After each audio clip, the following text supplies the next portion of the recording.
Hey, it's good to have you back in here with me again. I'm so glad that you decided to join me.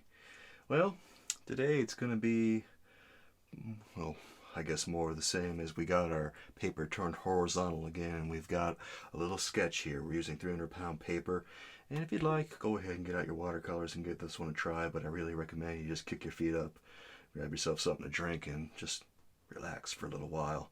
I know that life can be a little tough sometimes, so just take it easy. Just take it easy. But me, I got work to do. So why don't I turn around in my chair now, and while I'm going at it here, all the names of the colors that I'm using are going to be flashing on the screen. So we need to make some big decisions as always. And well, I'm going to start my first big decision by getting out my flat brush. Now this brush is made with synthetic hair, so it doesn't carry a lot of water, but it's still very useful. Now, what I'm going to do is I'm going to start by just throwing a big old puddle, aka a wash, at the very top of this, okay? And what the purpose of this is just to get some water up here so that we can let watercolor do its thing. Because when we paint wet and wet, man, watercolor really shines when you paint wet and wet, because it just kind of flows and goes where it wants, and it's really hard to control the flow of watercolor, by the way. And if you've ever worked with watercolors before, I'm sure you've noticed how tough watercolor is. It's a hard medium, and just about anyone who uses it, or who has used it, knows that watercolor will give you some trouble. Why don't we just go ahead and start simple here? And I've got my little bucket here. It's got 3 wells. It's filled with water in each one. I use the first 2 to rinse the brush one time, rinse again to get it nice and clean, and then I hold my brush out when it's around. When it's around, I hold it out like this, straight, and then I rotate it around very quickly. I spin it around. But I'm going to do that off to the side, otherwise I'm going to get a little bit of water on you. And you didn't bring your raincoat, did you? Nope, probably not. So this last well, the water in that one's clean. I'm going to get some phthalo blue. Get some phthalo blue on that. Just pure phthalo blue. That's all it is. And then I'm going to go right up here to the top and just bring that brush across. Bring that brush across. And hopefully it's going to start bleeding down. Some of the water might have dried a little bit by now. If it has, whatever. Now imagine that, there's kind of just clouds wherever. And wherever you drop or decide to pick up anything, that's where there's probably going to be a little hint of a cloud now and then. You want to try to keep it light near the horizon. Right here, that horizon right there is where you want to keep it light. If you ever look up at the sky, you'll notice that it's always darkest at the very top, right? Yeah, it's always darkest. It's really uncanny how that is. So if you want, you can get a little bit more of that phthalo blue. And yeah, be very careful with phthalo blue, because phthalo blue is such a strong color. It is the strongest color, my goodness. Phthalo blue can be a real bully. Yeah, there we go. See how it's real dark at the top there? That's what we want. And we want this to get lighter as it goes toward, the mountains in the background. And maybe over here we'll just throw those down a little bit, and we'll just let this bleed where it wants. Maybe we'll let it bleed where it wants. We don't have to do anything more with that. It's totally fine as it is. Of course, now we have to wait for this to dry a little bit, because we got a whole bunch of stuff we got to paint in the background there, but we don't want to paint it right now, or else our phthalo blue is gonna be in a little bit of trouble. Oh dear. Here, let's go ahead here and just, maybe just graze that. Maybe the blue will bleed down a little bit more, because that's what we want. Okay. So, what I think I want to do now is get up my toilet paper. What I have here is just a roll of toilet paper that you can pick up at Home Depot, because they got the real cheap stuff there. They got the stuff that you use at work. If you work in an office, you know what I'm talking about. They ain't got that soft stuff there. No. They got this stuff. And this is pretty much what you want to use when you got a situation like this where we're painting. You don't want to use the nice stuff on this. I mean, you can. If you want to blow big bucks on toilet paper, go nuts. But I'm just using the cheap stuff because it works well. And it doesn't leave any texture behind when I use it up on the sky or the mountains when I'm lifting stuff. All right, let's go ahead now, and let's go ahead and, well, let's clean off another part of the palette. Let's tear off some more tissue, because what I really want to do here, so I want to mix up a little bit of a yellow-green color. I think I'm going to do that with the phthalo green, and I think I'm going to do that with the phthalo green and the Nicolazo yellow. Now, there's going to be a couple different greens we're going to use here today, and one in the background is going to be a lot more muted. It's going to be a lot more muted, but I think that this is going to be the right call here. All right, we got a little bit of space. Every so often, you know, you got to clean off your palette, because palettes get dirty. They get real dirty. Okay, let's go ahead and mix up this green. We're going to add a little bit of, we're probably going to add some quinacridone magenta to this, I think. I feel like that's going to be the right call here, because we got some greens that are kind of orangey. You know, think of an orangey green. Seems like kind of a topsy-turvy, bizarro world type of thing, right? An orangey green. Yeah, but they exist.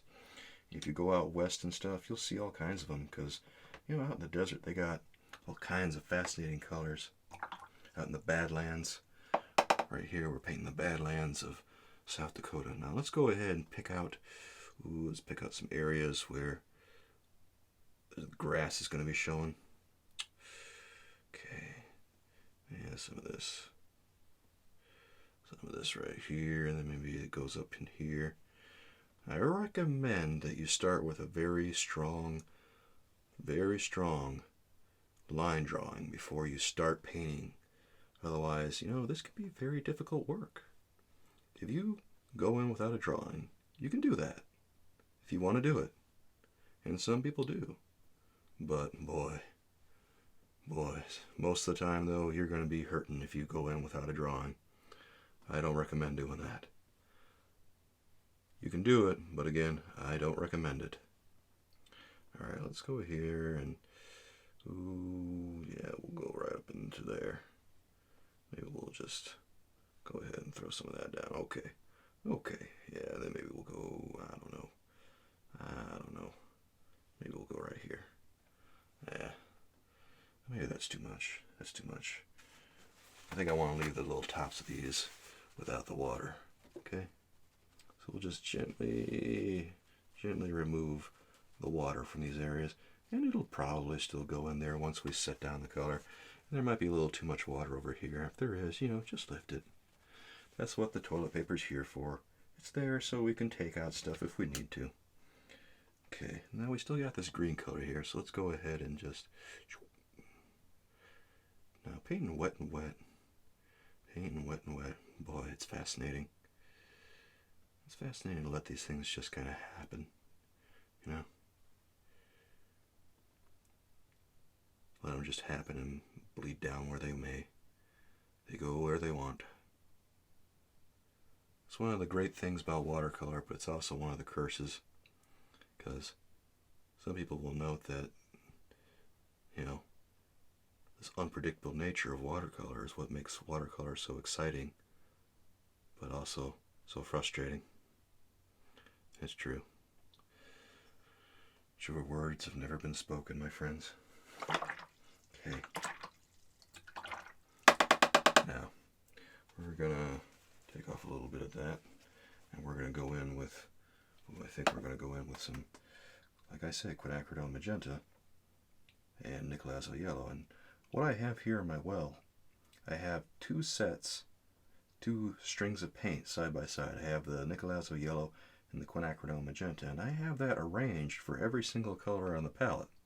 So that way, when I'm going in with all these colors here, you know, whenever I want to mix a color, I can just reach right into the palette, and it's already there. It's already there. And I don't have to think about it. I don't have to fuss with it. It's the easiest thing that could possibly be. Okay, now let's go while this color's still wet and start, you know, let's just give it a little bit of encouragement. We're also going to lift this color because it's a little strong for a background color, you know? One of the things that we got to be careful about is, you know, the color dripping, because this is at a very severe angle. And I really don't recommend painting like this. The only reason I have it like this is so you can see it. That's the only reason I do it. I do it so you can see it. So don't say I never did nothing for you. I kid. I kid. You know what I say? We have fun here. We have tons of fun doing this. We really do. Okay. Alright, so we got a nice orangey green there. Let's go ahead and very lightly now, we're going to lift a little bit of this. Now we want this to be a little faded, because imagine this is in the background, right? It's got all kinds of little, you know, particles and everything. The light and the pollution are scattering the light, and it's making it a little bit harder to see everything out in the distance. And so this appears very faded. And then we gotta squint our eyes and say, hey, is that really the color it is? And then you realize, well, this is probably the same color as where I'm standing right here, but that looks a lot lighter. Well, that's because everything kind of takes on a different hue when it's all in the background like that. Let's see, is this still wet up here? That's still wet. It's feeling kind of cool. It's almost dry, but it feels a little cool. We could probably get away with it, though. Yeah, we could probably get away with it. So let's go ahead and, well, why don't we take the smaller round for this one? Let's take the smaller round. We have another round that's made with natural hair bristles. Both my rounds here that I'm using are made with natural hair bristles. Okay? So let's take this, and what color do we need, do you think? I think we need kind of a, I think we need a kind of a dull turquoise. So let's go ahead and get some ultramarine on this. Let's get a little bit of ultramarine, right? Yeah, a little bit of ultramarine for it. Okay? And then we'll grab some of our phthalo green, and, you know, that way we can make it a nice color. Just this nice, granulating, dull turquoise. And I think that's going to be the perfect color for these little distant things right here, okay? Now, I could paint these wet and wet. I could, but I haven't.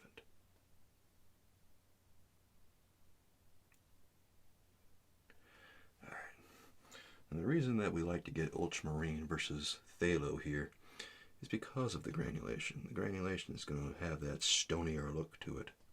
So this is going to have a lot of ultramarine in the painting. It's going to have a lot of it. There's probably going to be a little bit more phthalo in all the grassy areas, though, because the grass isn't as much of a granulating thing back there.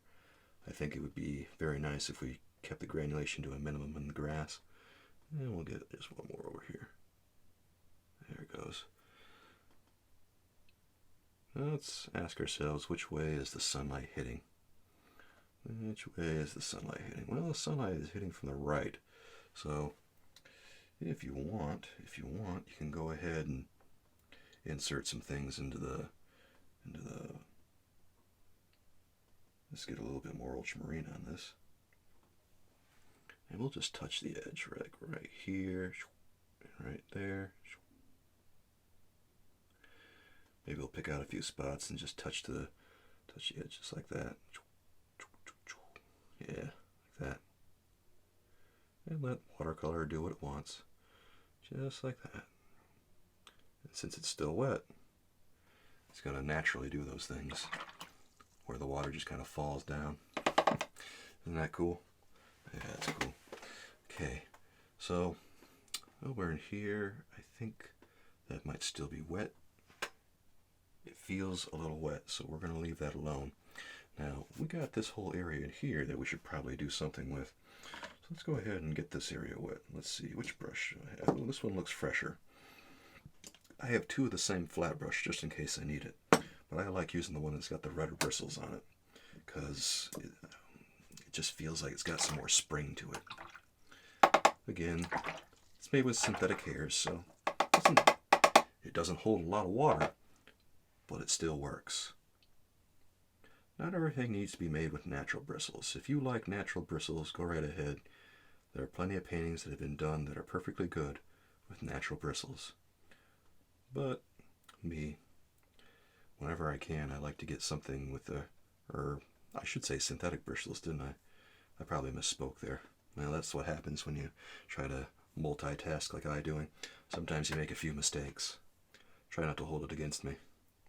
I'm trying to paint a pretty picture as well as give you thoughtful advice and witty commentary and all that stuff. Yeah. Sometimes it gets a little silly on here. That's why I say we have fun. So this area here, I want to wet the whole thing. And then after this, we might get into all the mountains and stuff. Or, I guess they're not really mountains. I don't know if they are really. Maybe, I guess they could be called little mountain edges. They're mountain-esque. They're the Badlands. We'll paint these nice little, I don't know what to call them. Cliffs? We'll just call them mountains. We're up in the mountains. There. Okay. Let's set that down. Let's get some more of our phthalo green color. Let's get some more of this green that we mixed up with the nickel azo yellow and the phthalo green. And let's go ahead and, you know what I'm going to do? You know what I'm going to do? You know what I'm going to do? Ooh, you know what I'm going to do. Let's go ahead here and just go across this whole thing. Alright. And let this bleed down. Now, if it's wet enough, that color is going to start dripping down and it's going to settle at the bottom. If it doesn't, though, if it doesn't, then we can give it a little encouragement, okay? Maybe we can give it a little encouragement just like that. There it goes. There it goes. Maybe we want to get a little bit more yellow on this, huh? Yeah, if you want to get a little bit more yellow on it, go ahead. Maybe up in here. We're certainly going to be giving this a little bit more encouragement with our quinacridone magenta pretty soon, okay? Yeah. There it goes.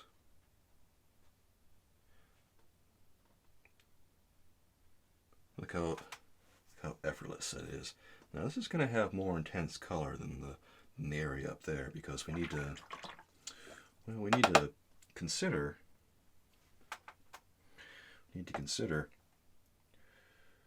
the effect of perspective or aerial perspective or distance. So we'll get some more of our nickel azo yellow and the quinacridone magenta. Let's get a little bit more quinacridone magenta than you think you need on this. Alright, so we're going to start like over here. Yeah, a little bit right there. Okay. And then we'll just go through here and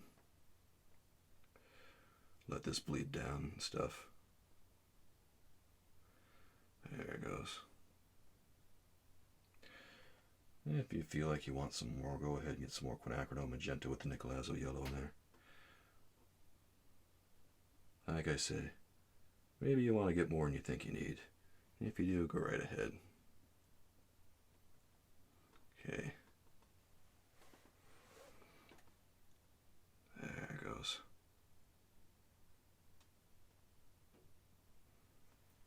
Okay.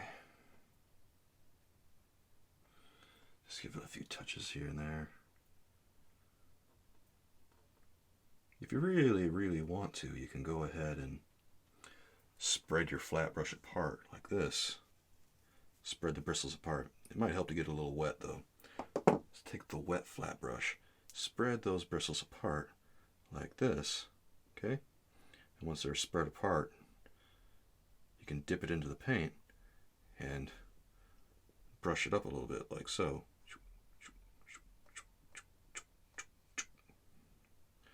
That's really all there is to that. Make it look like the grass is kind of shooting up here and there. Here. Sometimes those bristles don't want to stay. This is why I like the natural hair brushes. They stay a little better when you want to do this type of technique where you pull the grass up a little.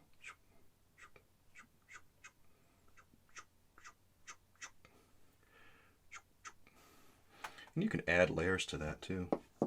We might do that later, but for right now, let's just kind of concentrate on the little things.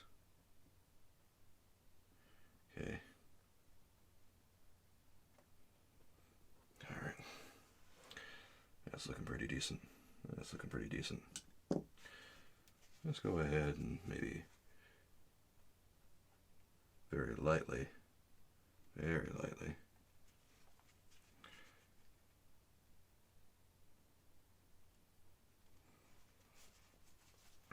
very lightly. Okay. If there's too much water, you can pull that up. And you might want to pull that up because too much water can cause the painting to slow down a little bit, and I got to move a little faster. Not that we're making bad time or anything, but we got to move things along a little bit, and sometimes I just got to do that. Okay, so let's go up here now because I think this is all dry. Yeah, I think that's all dry. So let's think about what we want to do in this area up here. I'll get my flat brush ready. I'm going to rinse that off because I got some paint on it. Okay. I don't even know why I'm swirling that around. It's not like it's going to go into a point. No, it's not. Alas, alas. Okay. Let's go ahead and get, I think I want to get my Nicolazo yellow. Alright. And my quinacridone magenta. And I want a color that's, ooh, let's get about an even amount in there. Alright. And then I want to take this color and I want to get some of that ultramarine in there, because that ultramarine is really going to add a lot of texture to this. So it's going to be a very brown color. We're taking an even amount of Nicolazo yellow and quinacridone magenta, and we're adding a little bit of ultramarine, not a lot of it. I shouldn't overstate things, just so we get the idea. Okay, let's do this. We're going to get this whole range right here wet. This whole mountain range right here. Alright. Alright. Occasionally you might go outside the lines. That's fine. Okay. Notice how much control you can get by twisting and turning the flat brush. You can create fine lines. You can bring it back to a point so it goes real sharp. You can make it go thickly and then bring it back to a point. It's really useful like that. It's really useful. In fact, I might have gotten a little too much. I might have gotten those areas there. Ooh, yeah, we should be careful with those. I want to maintain the highlight on those.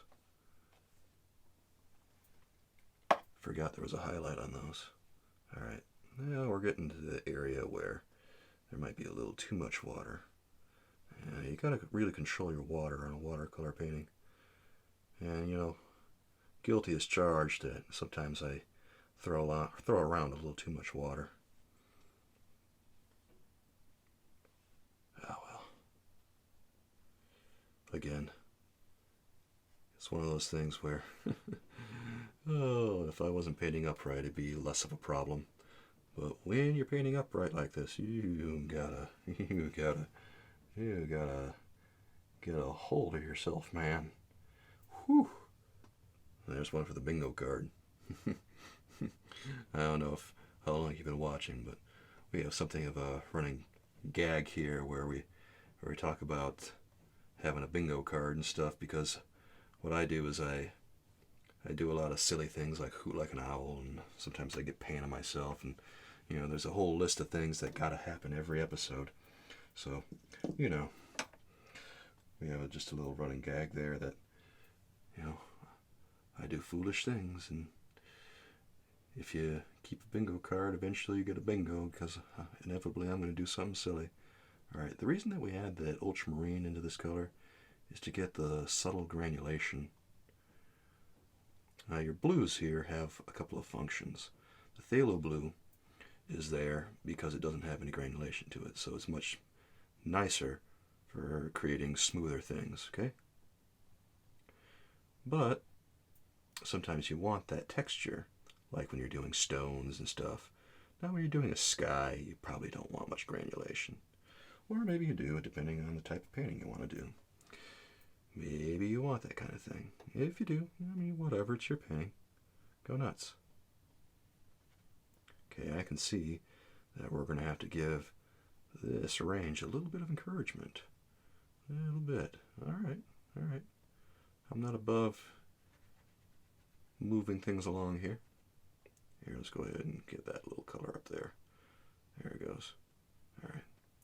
You want to be quick while you do this. You don't want the water to suddenly dry on you. If it dries on you, that's going to be a world of hurt. Oof. That's too much right there. Man, imagine if we had gone into this without wetting the paper first. That would have been just barking up the wrong tree. That's for sure. Okay. Now, let's go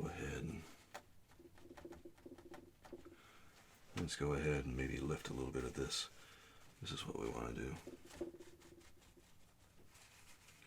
Yeah. Now imagine, yep, there it is. We want this real discolored texture here, which is perfect because this is what you get when you lift things. We're going to be going in with another color, a darker color soon. Okay, we're going to go in with kind of a darker blue with our ultramarine. It's going to be a very muted blue. Okay. The reason we make this color so muted in the background here is because, again, of the atmosphere. All the pollution and the particles in the air and the light, you know, all that plays together to create this kind of hazy visual in the background. Whereas up here, it's going to appear a lot stronger, you know. Okay. Can we get in there? Yeah, I'd like to kind of get in there and wrap up what we were working on with the nickel azo yellow because I missed a spot. Okay, there it goes. Here, we'll just get a little bit of that color in there. Okay. there we go. Okay. We'll just lift that. Everything is right with the world now, I think. Here. Now let's try with the world. Okay. Okay. Yeah, if we ever make a big mistake like that, we can fortunately cover it with a lot of the color that we're going to be using pretty soon. Now for the foliage. I think we're going to use a little bit of, probably the phthalo and the nickel azo yellow. Imagine taking a stroll through this area. You gotta be careful you don't twist your ankle. I'm gonna fall right off the edge of one of these little slice of Badlands here, and I'm gonna be in my own bad way. I'm gonna be on my bad way right to the hospital. It'll probably be like one of those trash TV shows where someone falls down someplace after going alone into this area where no one will ever find you in a million years, and they break their leg in the same place on both legs, and they can't walk or do anything, and then they're just kind of stranded. That's the kind of thing that would happen to me. Tell you what, that's why I never go out to these places hardly. Or if I do, I make sure I've got company. Of course, it would just be my luck that the company, same thing would happen to them. Oops. Flippity floppity. Right onto the valley. Oh, those are some dark thoughts, aren't they? Yeah, a little bit. Okay. What we're getting here is a little bit of phthalo blue with the nickel azo yellow. And you know what I want to do? I'm going to rinse that off. And I'll get some of the quinacridone magenta over here. Okay. And we'll just mix that together. Okay, that's good. And we'll get a little bit more of that color there, that green color. And all right, we want something that's actually perfect. That actually works real nice. Okay, So let's go up here now and just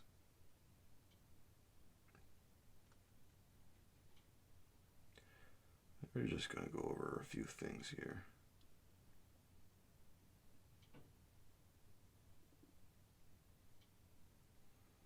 Okay. We might want to lift some of this. We might. Okay, let's go up in here and just there. Yeah, we're just putting down some foliage. Nothing too exciting. Very light. Just like imagine a line of bushes out here. Maybe some of them kind of go next to this thing right here, maybe. Yeah, maybe they go up there, and maybe they kind of go in here too. I don't know. Wherever. Okay, that looks pretty decent. That's pretty decent. Not bad at all. Now, of course, we want to tone that down a little bit because, again, it's off in the distance. It doesn't have a lot of color to it. So it should be faded like everything else. Alright? But since this is phthalo, it's not going to lift completely because phthalo is a staining color. And what that means is that it doesn't lift quite so easily. When it stains, it means it stays on the paper. When it's non-staining, it means it comes right off. And all the colors we use are very staining. Most colors today that are colors that stick around, colors that are permanent, they tend to be very staining colors. The least staining color we have on here, it's really hard to say, it's probably ultramarine or Nicolaso yellow, maybe quinacridone magenta, ironically. I don't know. Okay, let's go ahead and look at some of this. You know what I want to do? You know what I think I want to do? I'm going to be bold here. I'm going to be bold. And I'm going to pick out the mountain ranges, or these little ranges here where I think there's going to be a lot of pyrrole orange. There's going to be this nice fiery pinkish cast that pyrrole orange is going to give us. So let's go ahead and pick out these spots. Oh, this is going to be exciting. This is going to be exciting. Okay, here we go. Here we go. Now it's important that we get this very well as correct as we can get it. Okay. Our water is starting to get a little dirty. It's a sign that we better clean it before the next painting. It'll get us through to the next painting at the very least, but well, by then we should probably think about getting some new water. Because boy, this is getting dirty. Okay.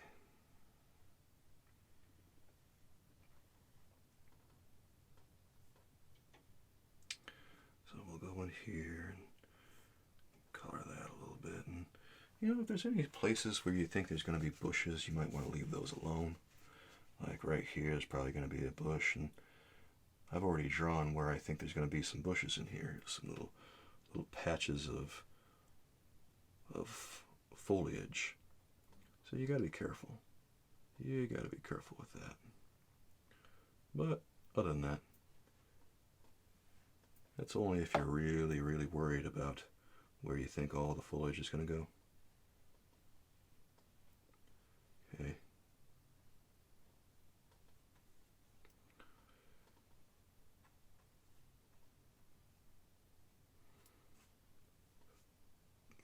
All right. Yeah. I want to try to get this going. There. There's a lot of area to cover here. That's the real hard thing about this painting. There's a lot of area to cover. So it's going to give us a little bit of trouble, I think. Not enough that I'm not going to be able to paint it, but still, we got ourselves some trouble here. We went looking for trouble, and, well, there, trouble found us. Uh-oh. See, this is why we use staining colors, and this is why we got to be careful with the way things are going here. All right. Now we're going to go to about right here. All right. So right about halfway there is where the division between the, right about there is the division between the, okay, got that. And then we're going to go along here.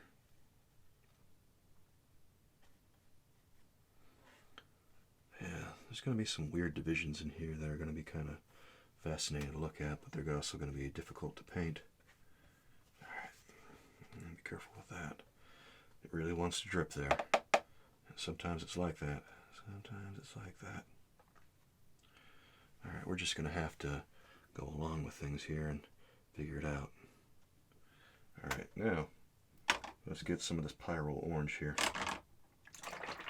Rinse the color off this brush. Swirl things around. Let's get that pyrrole orange ready.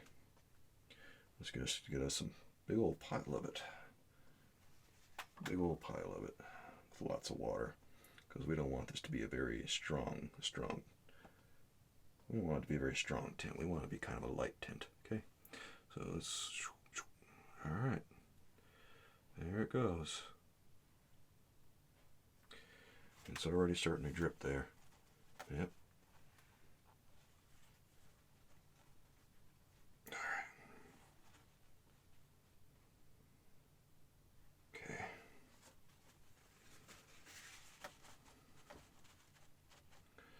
There.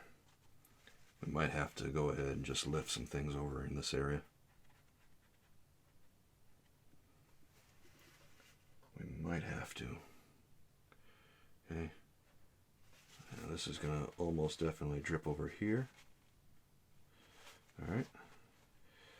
And to keep that from dripping any more than it already is, we'll just apply a little bit of the rag.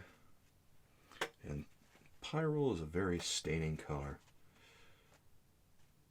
So if we dab near the edges, it's not going to lift at all. Hardly. Stains very, very aggressively. It's one of those colors that's almost as bad as phthalo in terms of the ability to stain. Boy, it sure knows what it wants. It wants to get all up in that painting. Respect. Again, this is going to be a very light tint. Okay. Very light tint. I'll go up in here. Try to avoid all the bushes and stuff. Alright. A little bit goes a long way with this color. Sure does. Whew. That was a very low hoot, wasn't it? Whew. There it goes. If you didn't put that on your bingo card, go ahead and put it on right now. Okay. We'll go along the edges here and we'll stop right about there with some of that color. Okay. Now let's keep going because we got more to do. Oh, never a dull moment here. Okay.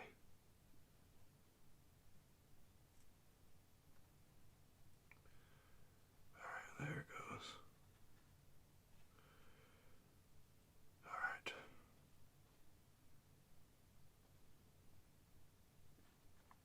Okay. Come on. You can do it. I'm giving myself a little encouragement. But that's for you too. You can do it. You can do it. I think I accidentally painted the foliage. Let's see if we can lift this at all. Okay, it's coming up better than I thought it would. See?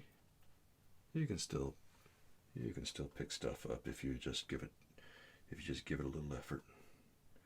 Here, we'll just take a little bit more of that pyrrole. A little bit more of the pyrrole orange. Okay. And over here, that's all there is to that. We'll go around the foliage. And we'll stop right about in here, just about. We're almost there. We'll stop right about in there. Yeah, right about in there. Okay. That's a pretty good place. Now let's go ahead and look for any areas we might have missed. All those nooks and crannies that we might have passed up. Because sometimes it happens when you're painting fast. Sometimes it does. Okay. Alright. Maybe we can go up here. Yeah.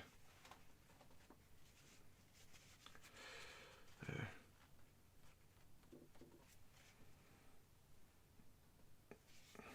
Nice. Nice. Okay. That was intense, wasn't it? Yeah, it was. Wow. That was no joke. Okay, let's go ahead and see how dry is this, okay? Well, it's not that dry, but we got this over here too, and we can give this a little bit of a, we can give that a little bit of a tint. So let's go ahead and do that.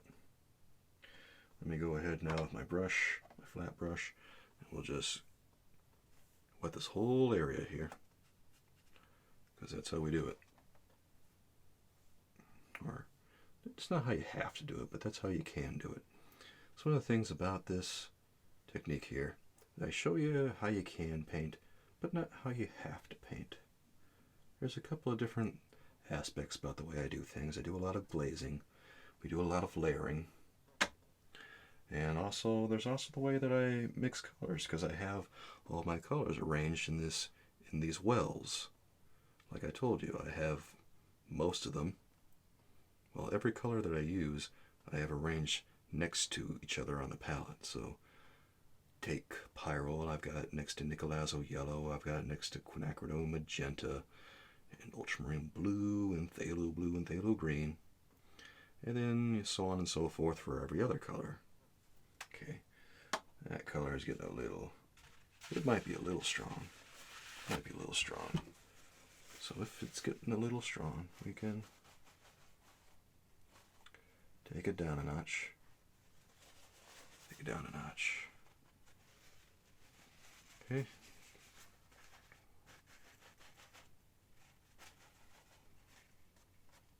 There. That's better. That's better. Alright, now for these little mountains on the other side, we're going to need a different color. I think we're going to need our ultramarine with the phthalo green to get that. First, let's go up here. Now let's see what color we're going to mix. What do I think I'm going to mix? Well, I already know what I'm going to mix. I'm going to mix a little bit of the ultramarine with the Nicolazzo yellow. And we're going to go into this color that we got mixed up over here. And then we're going to start painting a few things that are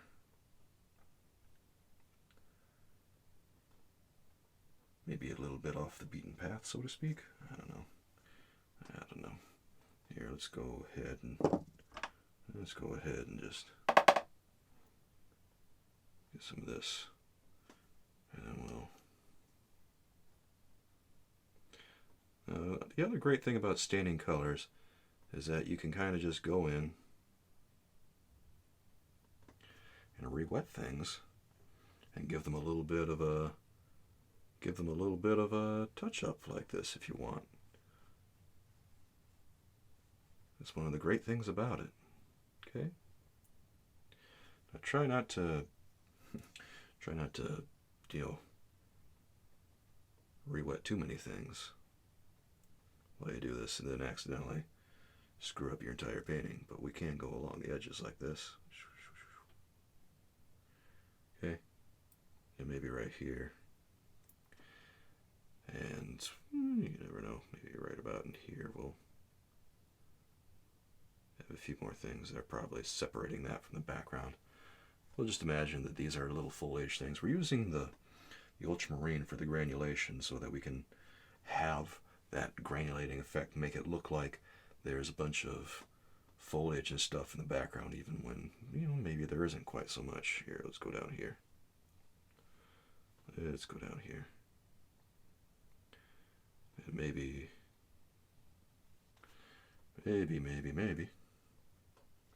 We're using the ultramarine with the nickel azo yellow and the quinacridone magenta. Okay, that's all we're really using to get this effect here. Very nice. Very nice. Okay, let's go along the bottom with this. Get this area a little wet. It helps to break things up into chunks too. Like maybe you see these ranges here fragmented like I do. If you do, it's a pretty easy way to go in there and do what you need to do, because you don't have to think too hard about where things need to go. And now when you look at that, it looks like, wow, we've got a lot of nice things happening back there, and it's very muted, which is exactly what I want. Okay, and maybe we got, ooh, I don't know. Maybe we've got the top of this happening over here. And we're just going to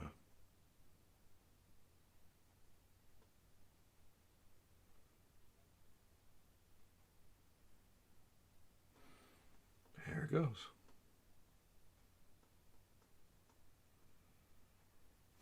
Break it up into chunks, and it's easy to make it work. And we'll just do some more at the bottom here, because we don't want to disturb the top there, or else it's gonna wreak havoc on the whole painting. Or, well, maybe it depends. Sometimes a mistake like that can do some damage to the painting. Other times it's, you know, a big pile of whatever. You notice a lot of these things, a lot of times they'll go along the edge like this, and you want to put them against the edge there to create some nice value. Just like this. See? We'll make it a little broken so it doesn't look quite so uniform. And let's see, can we do it here too? Yeah, it's not bad. That's fine. Okay.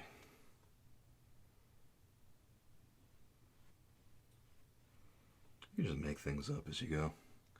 Maybe there's another slice of separation in here. You know? Maybe that's the way you want to do that. Maybe over here. Maybe over here we just stop right there before we reach the edge, and I don't know. Okay. Maybe we got some more things happening here. I don't know. It's fascinating how that works, huh? It really is. Let's see if this is getting dry. Ooh, that's a little wet still. That's a little wet. Maybe we can go over here and just, let's get a little bit more water. We can go over here and, you know, pretend a little bit, and maybe there's some things happening at the bottom here that we can work with. Like, if we follow the edge of that, we can go ahead now, and maybe we need to mix up a little bit more of our color. We've already got plenty of it on the palette, so there's no sense in not using it if we need it. Again, this is just the ultramarine with the nickel azo yellow and the quinacridone magenta.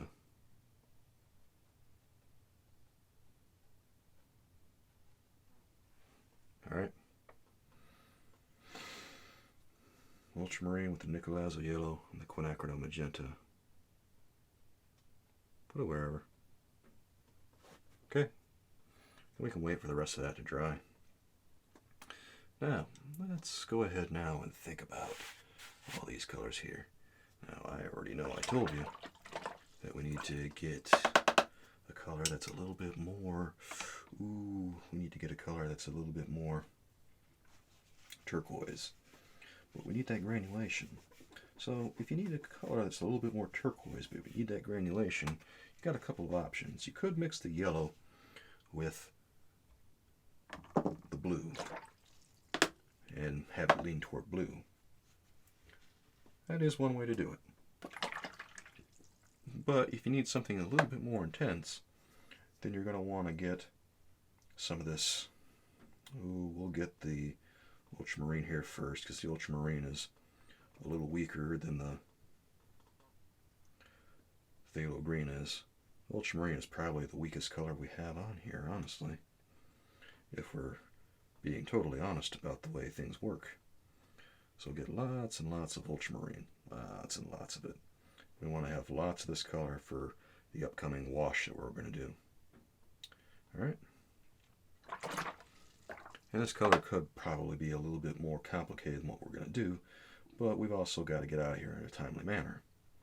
So we're looking for a color that's maybe right in between. Yeah, about right in between phthalo green and ultramarine.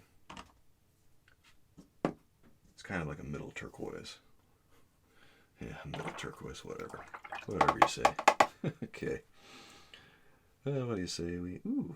I think I missed a spot with our pyro. Well, we can paint that later. Let's concentrate on the task at hand, huh?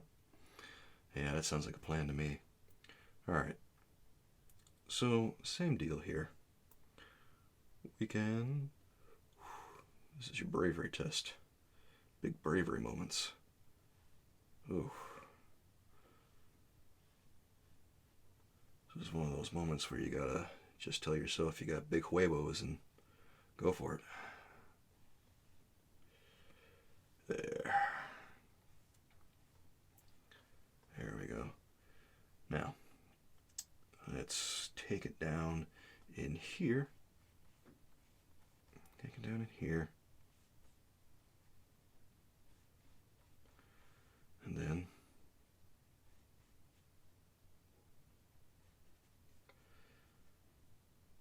we can get a little bit more right there. Okay. So let's stop right about there. And now let's take an inventory of what we need to do. Let's go ahead and put down that light turquoise. It's important that it's light.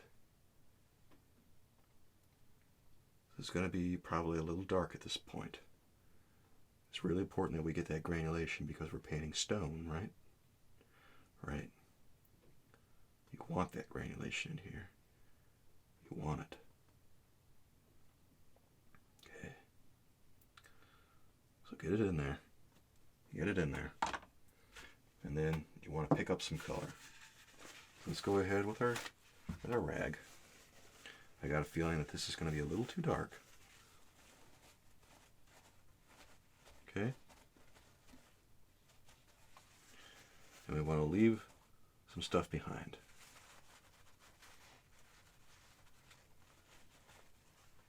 Okay.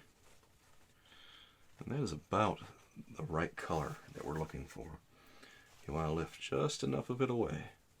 Just enough. It's one of the benefits of using staining colors, like I say. We get just enough left behind that we don't have to worry too much.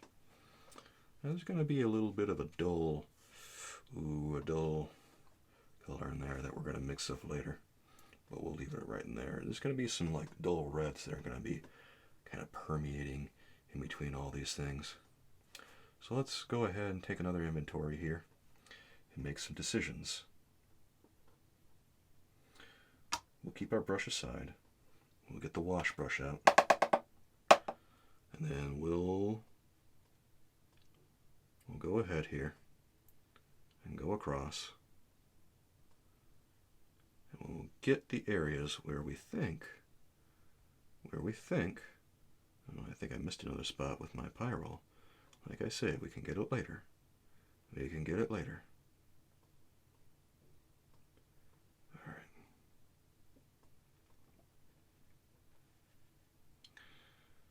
Alright, let's go ahead and get this entire rock here. Alright.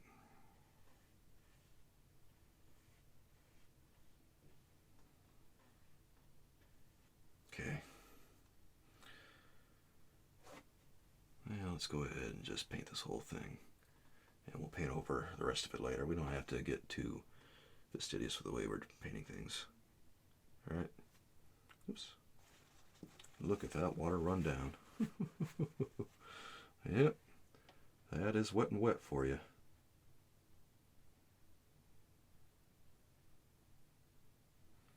Okay. Alright, we're going to try to avoid some of these. Are those plants? Nah, I don't know if they're plants, but we'll color over them anyway. There it is. Okay. Get this little spot right there. Good. Good. Now let's put that. Okay.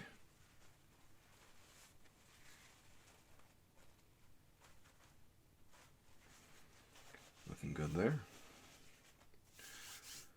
Okay.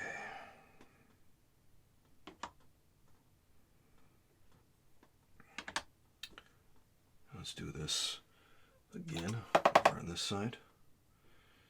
Yep, let's paint this.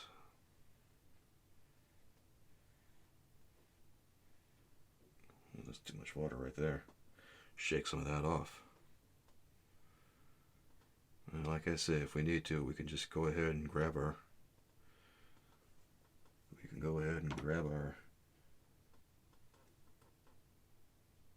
tissue. Or toilet paper, I should say. I don't know why I call it tissue. I make it sound fancier than it really is. Just trying to keep this flat wash. That's what this is. This is a kind of a flat wash. It's a modeled flat wash. It's a flat wash with a little bit of, you know, variation to it. I guess that would that be a variegated flat wash? I don't know. The point is, we just want to keep this color very light like this, and then we'll paint in the details later with a little bit of dry brushing. Because we're not going to use, you know, wet and wet for the whole thing. That would be crazy. Alright. Now we got this last part here that we need to get. So let's go ahead and get it. Alright.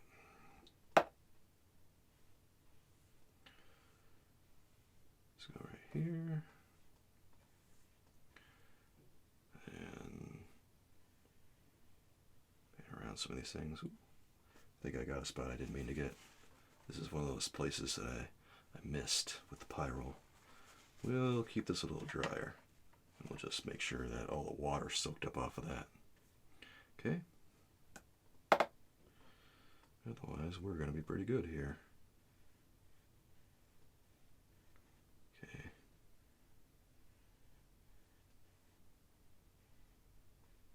Very nice.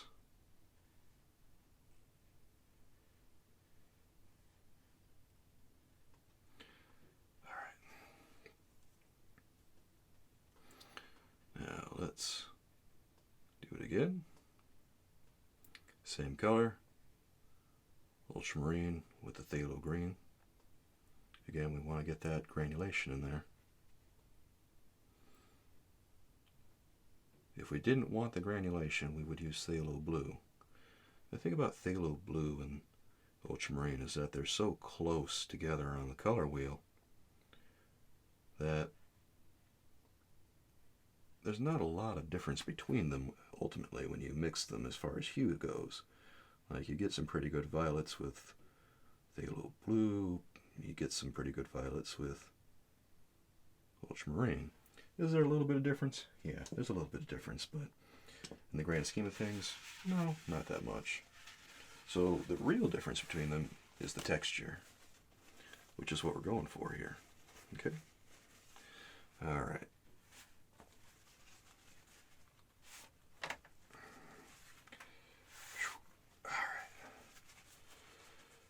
Whew. All right.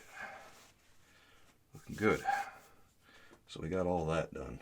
Now we can go back up here and think about what we're doing there. So let's take our flat brush and, well, we can just make some stuff up in here, I think. It's okay. It's okay. All right. Let's see, yeah, let me get some of that color. Again, this is the ultramarine with the nickel azo yellow and the quinacridone magenta. And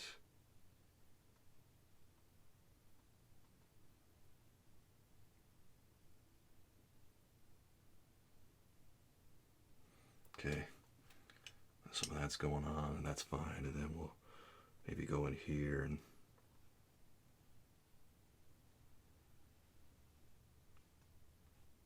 go to about there. I don't know, maybe we'll stop right here. Yeah. Okay. And we'll take this and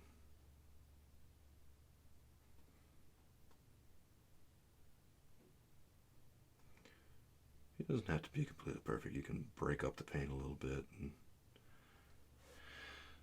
make it go into different little nooks and everything and do it like that. And then we can take it over here and just complete this whole thing however we want. However we want. And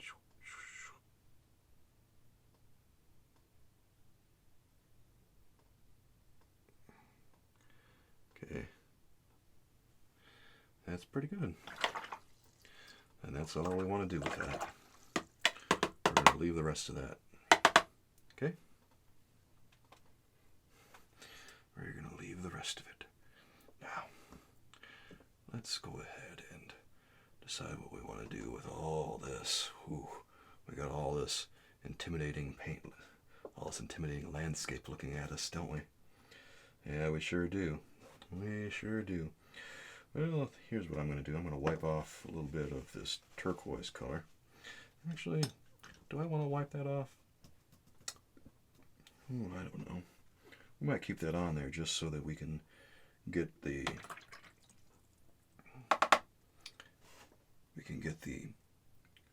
ultramarine and the quinacridone magenta in and take a look at this. Oh, you know what? I think I like the ultramarine and pyrrole better. You want a lot more ultramarine with the pyrrole when you're thinking about all the violets in there. Okay.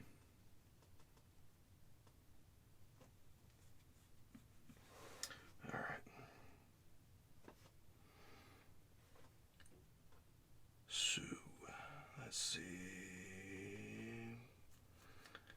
The edge of this is going to be, the edges are going to be a little darker than the tops of them. So let's go ahead and get a color that's a little bit stronger. A little bit stronger, I think. Okay. We got that ultramarine pyrrole. All right. We got that. All right. So let's think about what we want to do with this. Let's go ahead and get a little bit. Yeah, I want to go ahead and get the ultramarine and the phthalo green too. And then I'm going to add a little bit of the quinacridone magenta to this. Okay.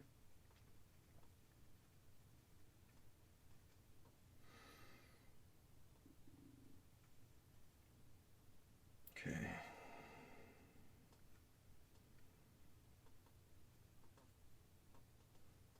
This is going to be one of those moody turquoise type colors. Okay. Okay. Let me just a little bit more of the ultramarine in there. Let's bring it back from the brink of violet. Okay. what we should do is wet all this again, I think. That's what my gut's telling me to do. Okay.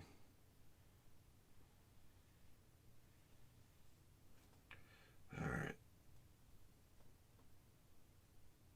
So we'll start at the bottom.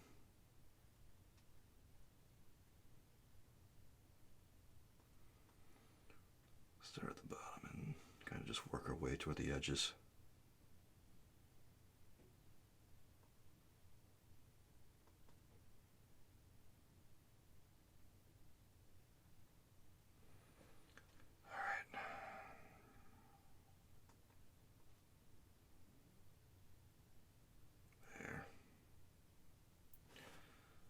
And we'll go down here and do this one. All right.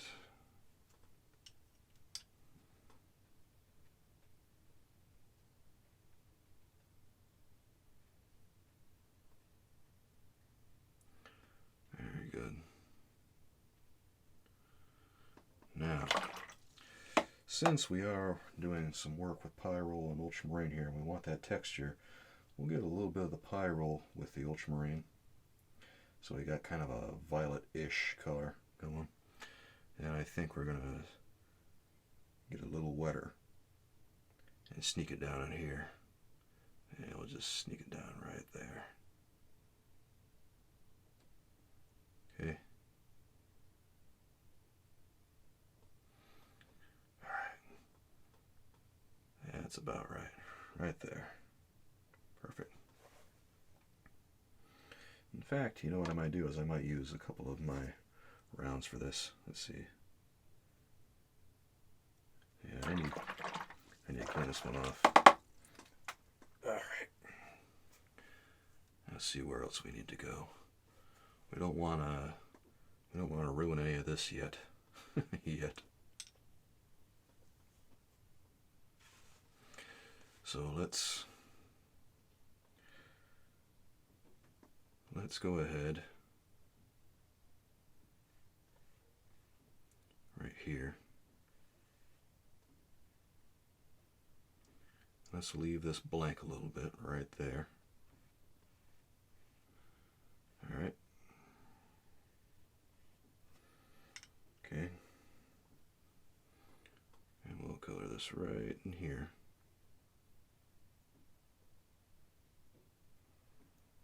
Right down in this area. Okay.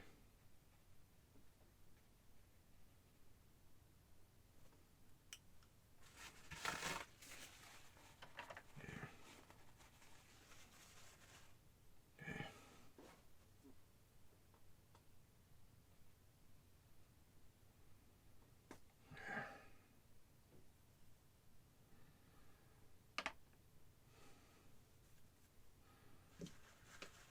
Here's what we can do.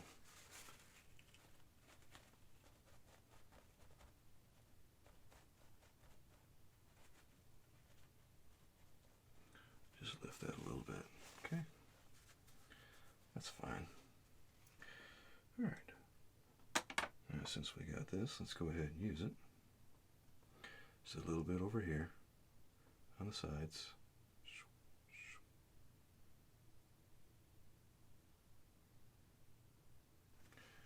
All right.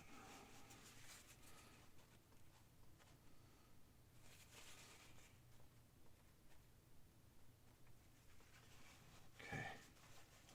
Maybe we'll go right up here with it. That's good. Okay. That's interesting. That is interesting. All right. Yeah, I like that. I like that. I better like it because it ain't going anywhere. Okay. Let's see.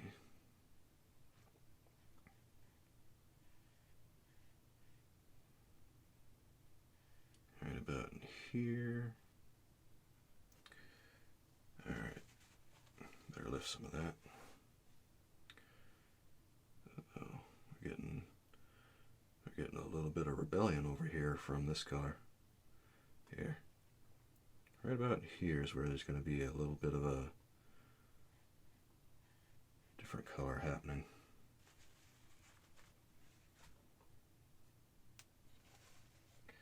Let's set this down for right now and get the turquoise color.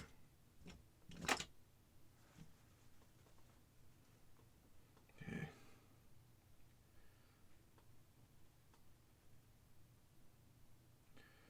Right about in there.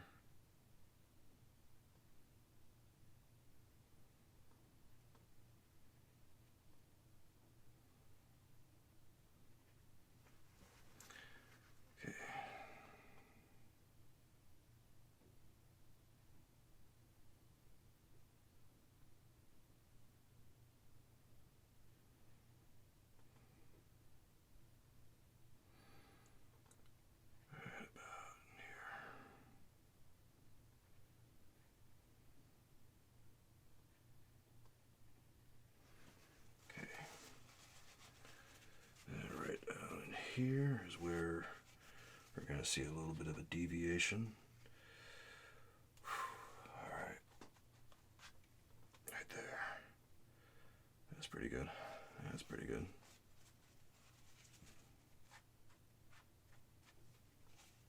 Okay. Let's just go ahead and throw this down right here. Maybe right there too.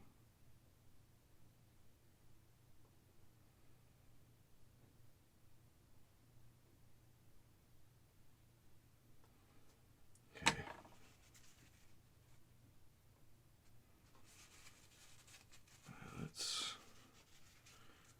take lift some of that. All right. I want that to be a little lighter. A little lighter. Whew. Okay. I'll set this down right here and get our flat brush back out. Now let's find the separation.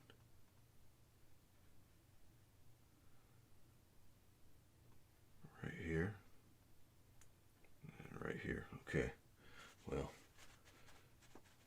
that's too bad. That little drip right there. That's no big deal. That's fine. We'll just go in here and get a little bit of something going on, because you know how it is.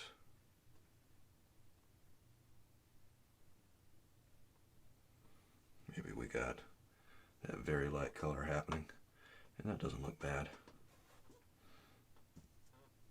And we probably want to leave that alone, don't we? We probably want to leave it alone, but I don't know. We got this color that's kind of just happening right here. This violet, this orangey kind of brickish color that's kind of sneaking in and doing some wild stuff, like right here. There. Let's go ahead and get ourselves a fine edge here and take off a little bit of the harshness of that. It's a nice color, but we want to kind of keep it light there. There. All right.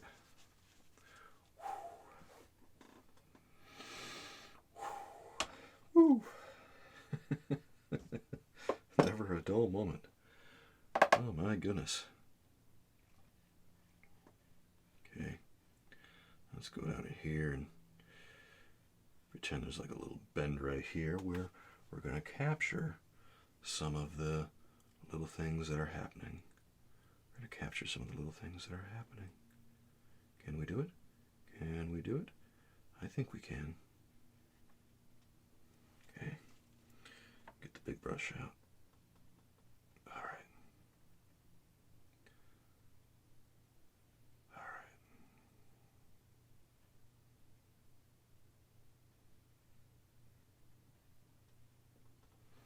Okay. So now we got those colors in there. We got these colors over in here.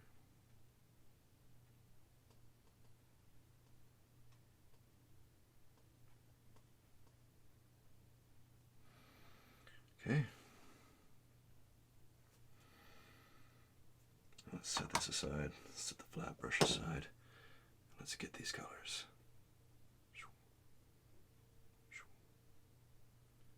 Okay. Oh my goodness. Oh my goodness.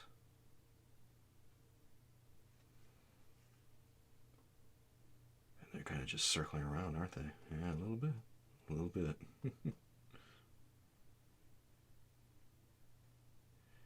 There they go.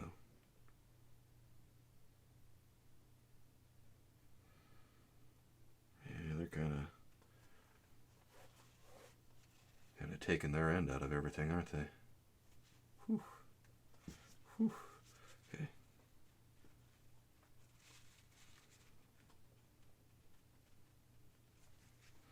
Yeah. Yeah, that's cool. Those little areas. We don't have to do much more with that, I don't think. Let's go and concentrate on some of these other areas up here. Got so many brushes rotating that I'm losing track of myself. That's okay. It's part of the fun.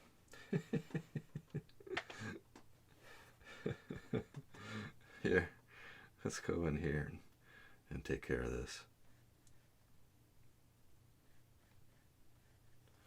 All right.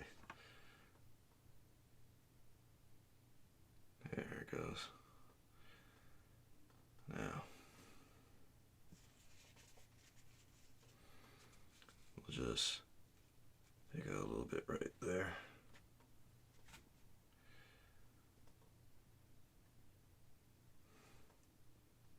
Okay.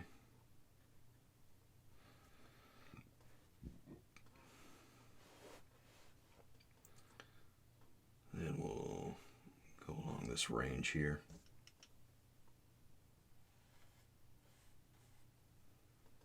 Oops, wrong brush. I'm holding it right in my hand. Whoopsie daisies. Well, I knew what I wanted to do. It's just a matter of doing it. That became the problem. Oh, goodness. Here. All right.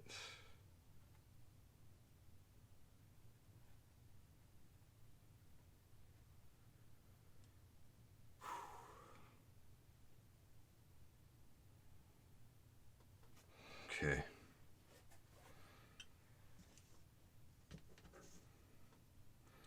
Now we'll go ahead and find all these little areas in here and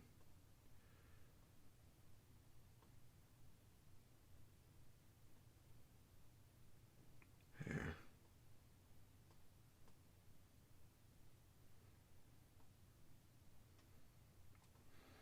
Okay.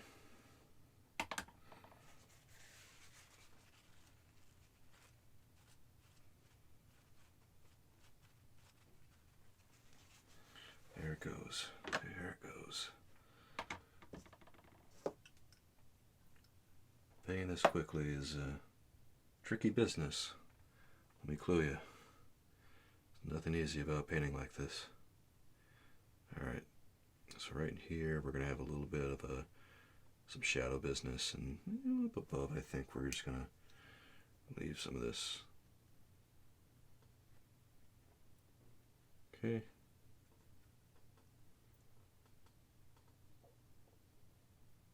Alright.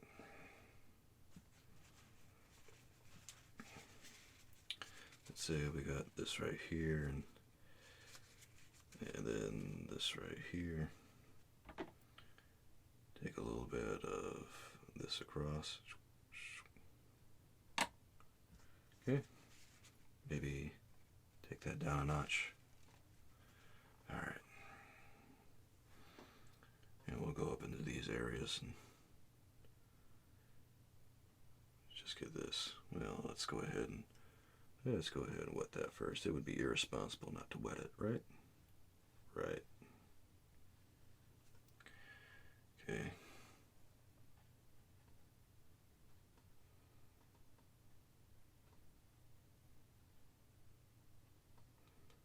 There. Okay. down here will... There it goes. We'll do another one right down here.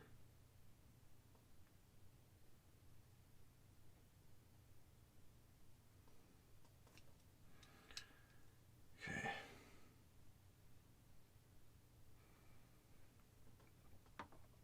Okay. Maybe we'll go in here with this. Okay. Just to give it a little bit of character. Oh man. Oh.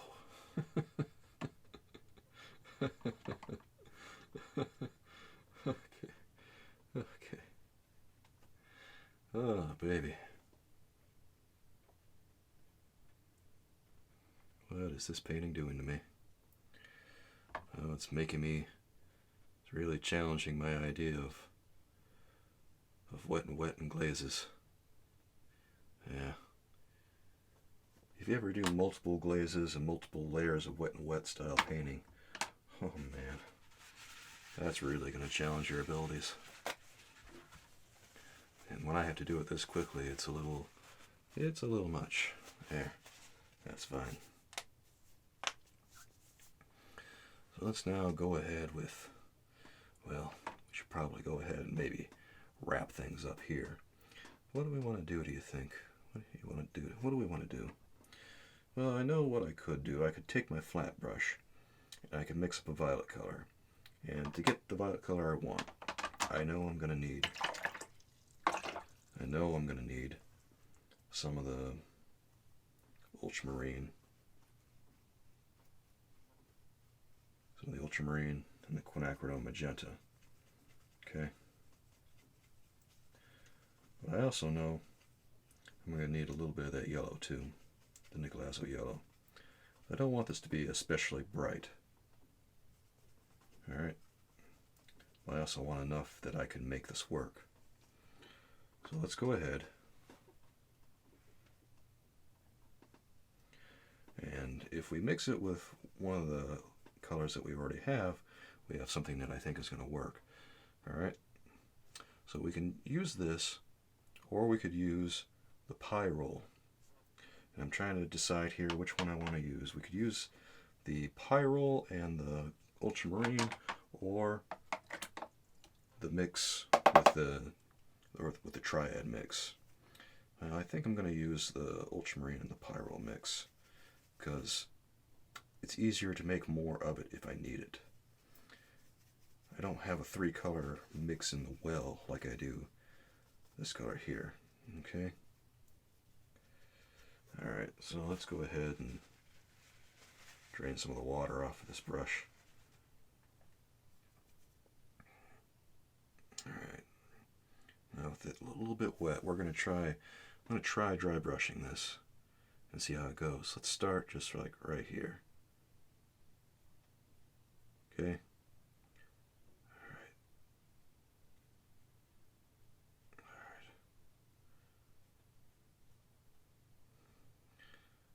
That looks pretty decent.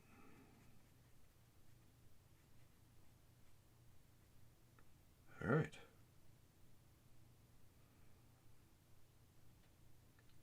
And maybe up here.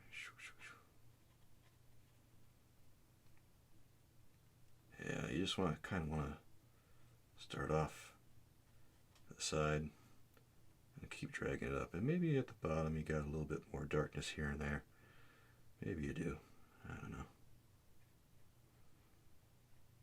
Okay. That's how we do it on that side. Okay. Yeah, I think this is going to be the right call here. Alright. Try to use a minimal amount of water here for this dry brushing technique that we're using at the moment. Okay. Right about here. Okay.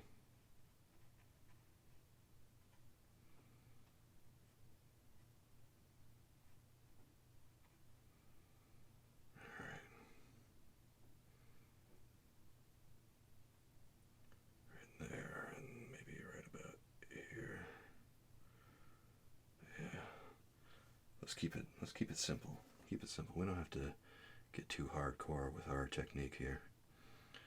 Right about here. There.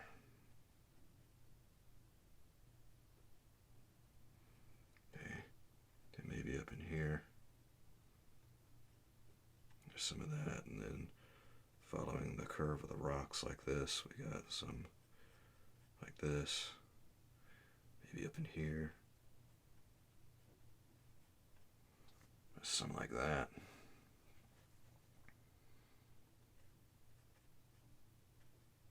This dry brush effect is pretty interesting for what it can do. Yeah, this is a good way to do trees, and this is a good way to do like little things like this where it requires a lot of detail. If you have a smaller flat brush, this might work even better. But I don't really have a smaller flat brush here, do I? No, I've got the one that we're using. Okay, there's that. We're going to form the other side of the mountains the same way, so get ready for that. That's going to be pretty exciting. Right along the edges here, we'll just give these little lift that upward a little bit, and maybe over here. Okay. And just maybe some little indications over on those other sides there. And right here, we'll just like that. Okay.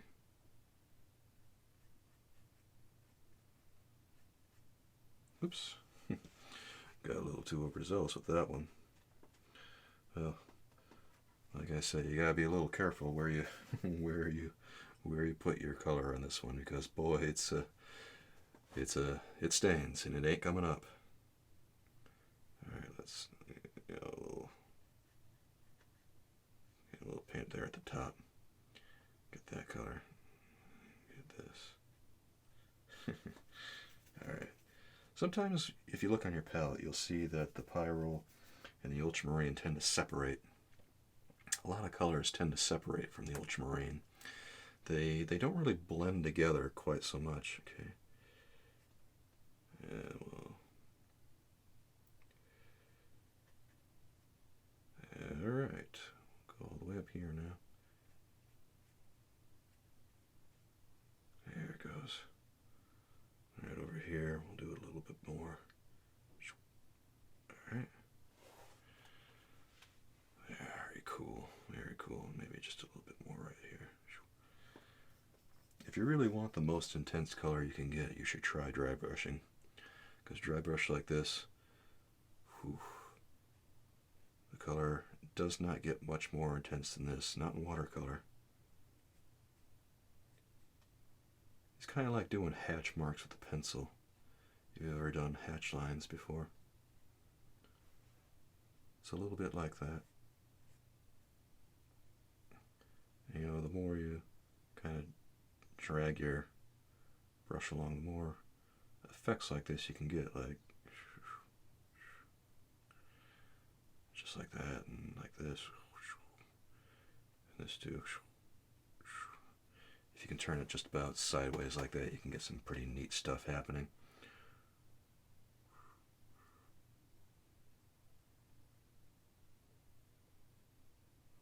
So that maybe the mountainside here doesn't look quite so uniform and all that. Alright. That's cool.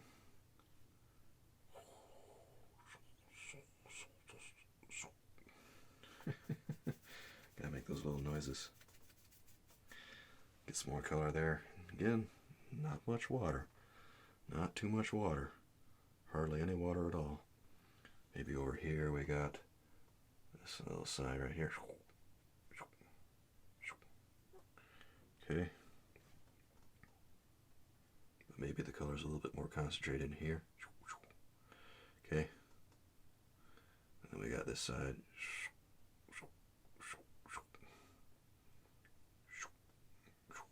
Okay. We got that. We got that. And maybe over here.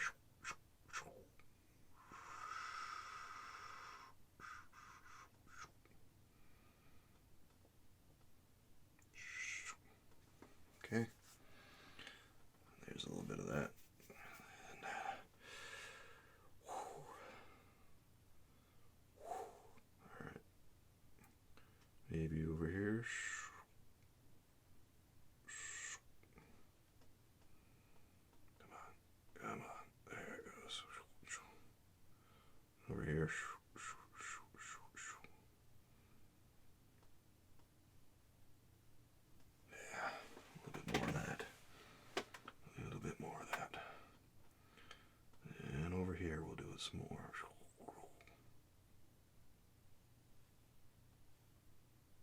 Yeah, we'll just...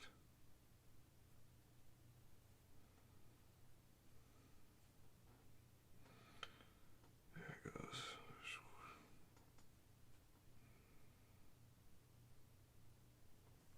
Okay. Very nice. Very nice. Over here, we'll get some more color concentrated. Over here, we'll concentrate a little bit more. And maybe...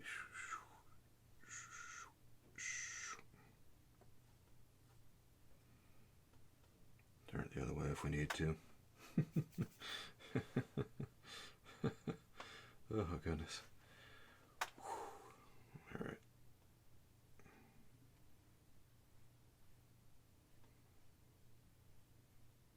Okay. Got that. Maybe we'll get one right here and one right here. And we'll just...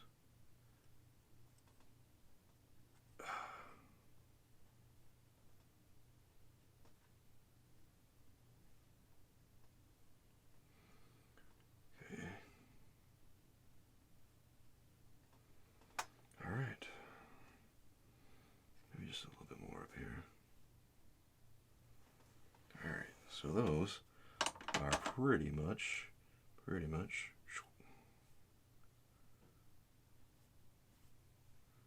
done. Thank goodness. Alright. Well, that was intense, wasn't it? Yikes. You know what we could do? I'm just feeling like it. I'm feeling like it. We could do a little bit more in here, maybe.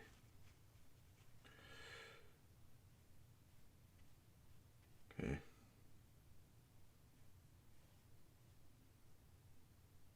A little bit more in there, and maybe a little bit more in here. Okay.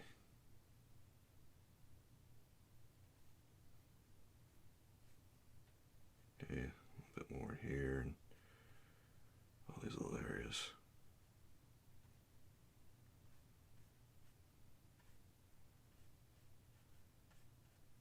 Yeah, just, maybe just to soften them a little bit. Alright. Just to soften things a little.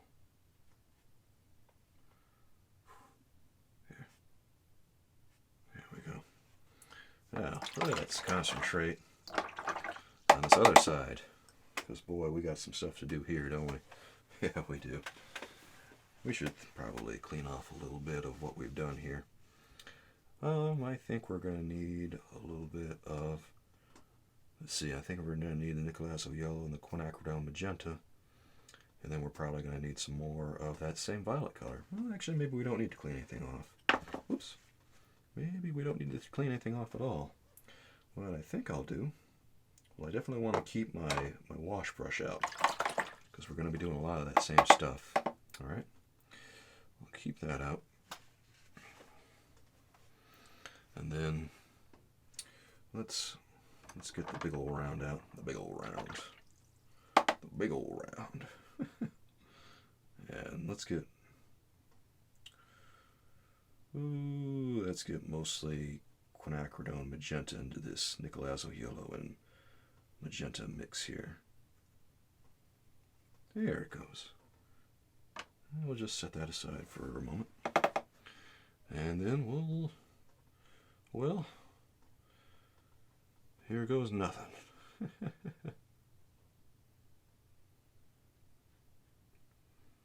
Okay.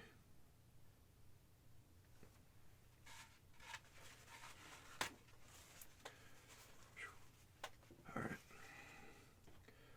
So we'll go ahead and... Oops. There they go.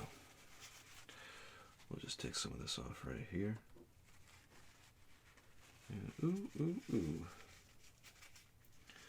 That's a nice blood red color, isn't it? Yeah, it is. That's not bad at all. Okay.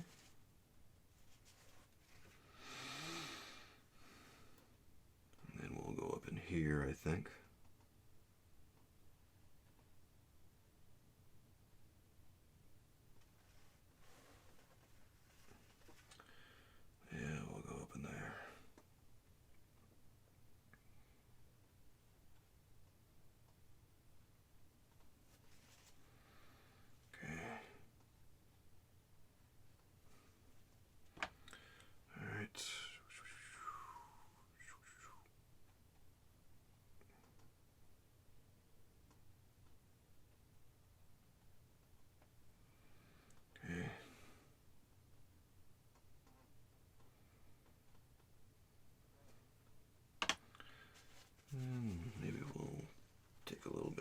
edges there. Go up in here maybe.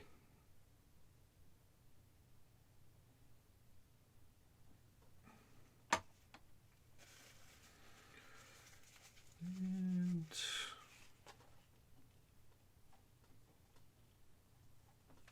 okay, I got that.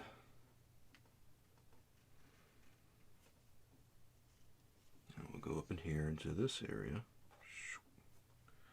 just like that.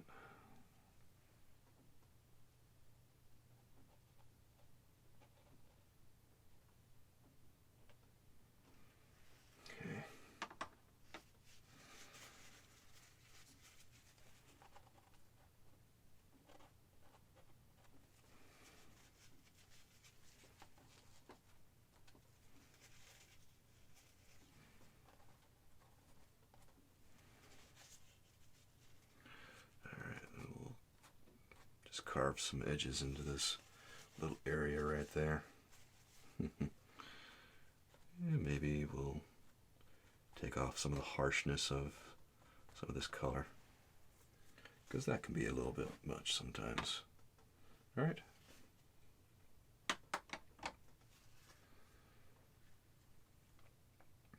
Let's go ahead and paint in this color here. All right.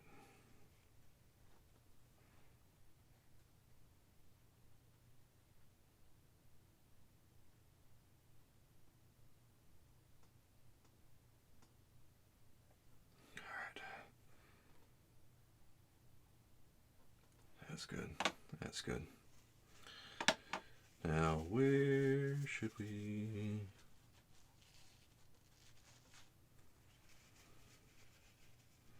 Yeah, we should probably clear it across there. Okay. That's fun.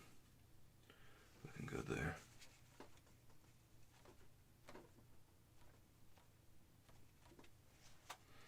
Looking good. All right. As long as we can get the area while it's still wet, it's not too bad if we accidentally paint something. All right. Part of the technique that we're using here is that we paint the color, but we also remove a lot of the color. We overshoot it, I guess is how you would say it. We overshoot the color and we take off what we don't need. But in doing so, we also leave just enough. So like right there, what we do is we take the edge of this and then we kind of just draw right here and remove that excess. All right, and remove a little bit up here too, because we don't need all of that. We just need a little bit of it. And if we want, we could take a little bit off this edge too, just like that. And a little bit off this edge too. All right, it's that simple. That simple. And if it's too strong, we dab at it until it about matches what we need. And we just rinse and repeat for all these little areas here.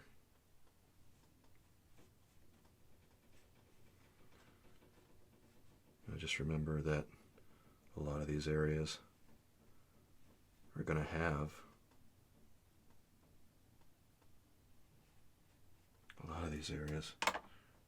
this color. Kind of just sneak it in. But they're also going to have a little bit of light on the ridge. This is kind of a backlit image. Kind of. It makes it kind of fascinating to look at if you paint it just right. But it's also a little bit stressful to paint because you're continually doing all these lifting things here instead of focusing on exactly what you need. There it goes. Lift a little bit of that and then we'll lift a little bit of this. Okay. And over here. There it goes. And then we can just, one of the joys of this is being able to just draw in here with our, draw into that wet paint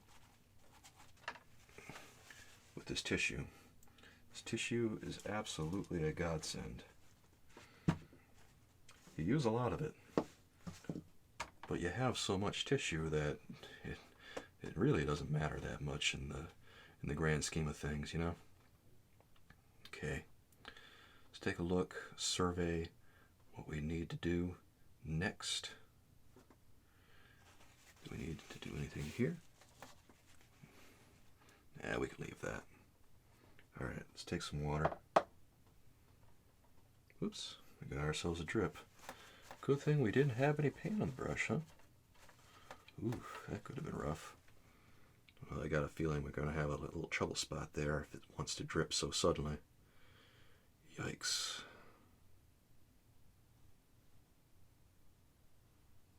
Okay.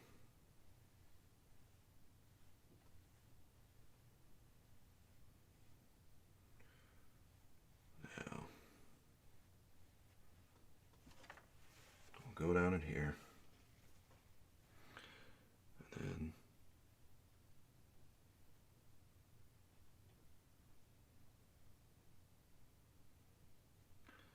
here it comes.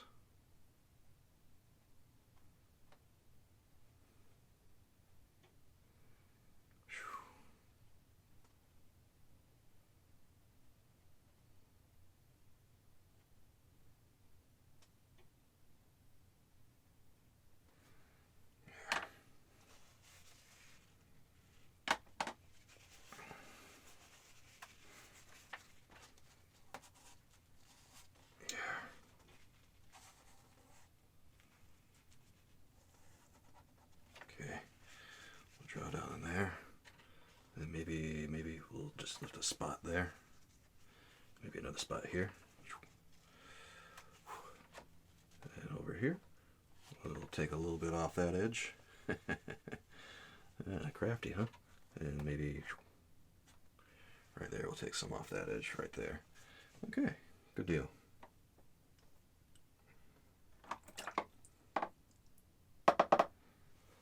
And you know, if it's too strong, dab away at it. Dab away. Because sometimes we make things a little too strong, don't we? Yeah, we do. We do. Just try to tell yourself, it's okay. It's okay. If you take off more than you need to, you can just paint over it. Alright, let's take a little bit more of this color. Like I say, our water's getting a little dirty, isn't it? Ooh, we got ourselves another drip. And we got too much water in the brush that time. Oh, this is a tightrope balancing act is what this is. This is ridiculous. Yeah, it's alright.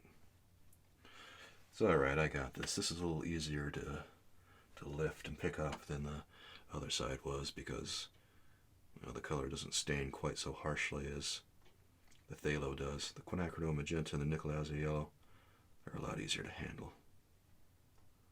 Okay. And the color should bleed a little bit, a little bit. A little bit. Okay.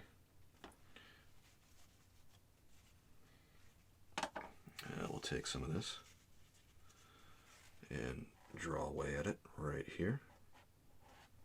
Okay. And take a little bit off the edges if we need to. Okay. And we'll go down in here. Take some off of that. Oops. We'll just there. Yeah, that little drip is kind of sneaking up on us. That's okay. We got it handled. We got it handled. A little mistakey poo here and there isn't a big deal. You just let yourself know that. It's okay if you make mistakes. Because if you make mistakes, I'll show you how to correct them. Alright? Yeah, we'll show you how to correct them. Okay, so here we go again. Start at the bottom right about here. And then, okay, just like that. Now we'll take off a little bit of that edge, a little bit of this edge. All right.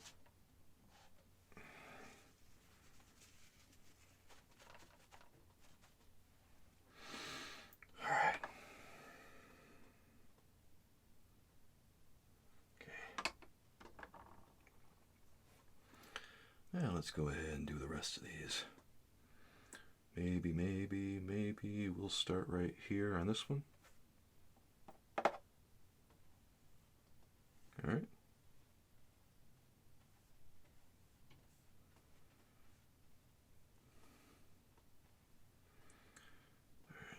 We'll do this one. And then we'll take a little bit of this and just pretend we got this going down here and a little bit there and here. There it goes.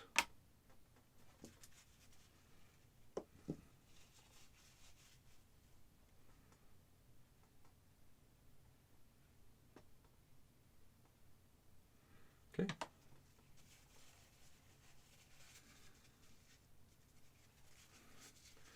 Let's see.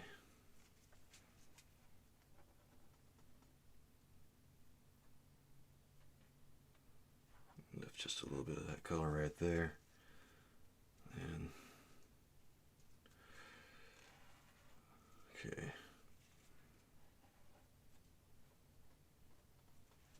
Just a little bit more right there.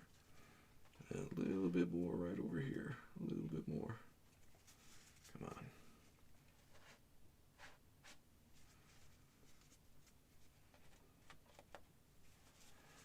There it goes. Little pieces at a time. Well, that's how you do it. You just do it little pieces at a time, and eventually it'll happen. Okay. Let's go in here. We'll do this little slice of mountain right here. Okay. And let's just go ahead and do that little chunk that we missed. All right. And we get some of that color. Make sure it's got a little bit more of that quinacridone magenta. And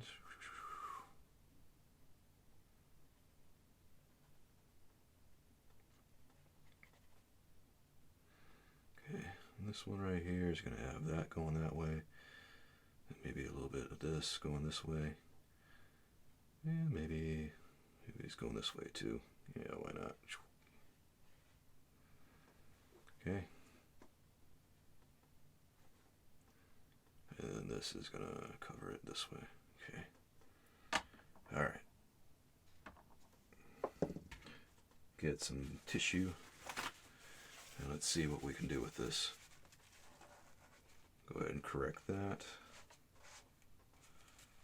And we'll lift some of this over here. Take off some of that right there.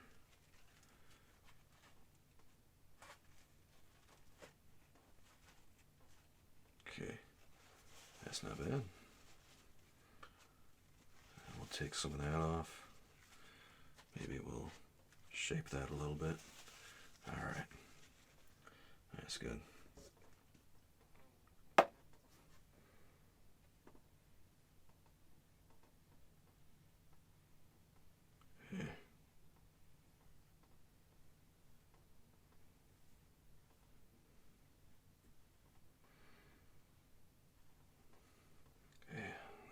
This way, and we'll finish off the remainder of these before we start the dry brushing, and then we'll be pretty well on our way. Well, I think we'll be most of the way done then, aside from all the foliage and stuff. Here.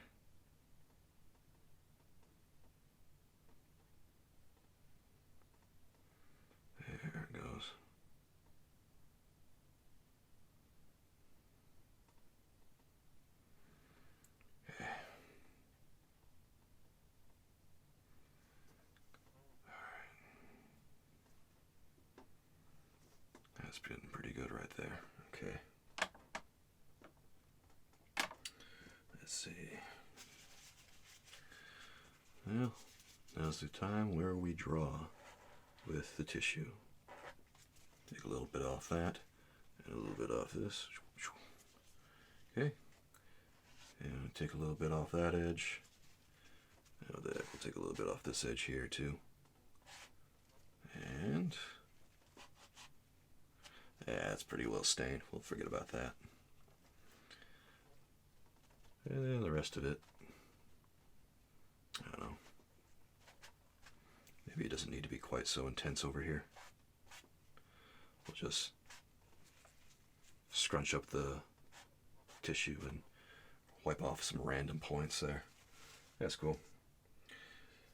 And we'll take this over here. Whoops. Got ourselves a little bit of a drip. The trials and tribulations. The trials and tribulations of painting on a vertical watercolor pad. Never ceases to amaze. Alright, I'll take that same color and go over this way. Alright.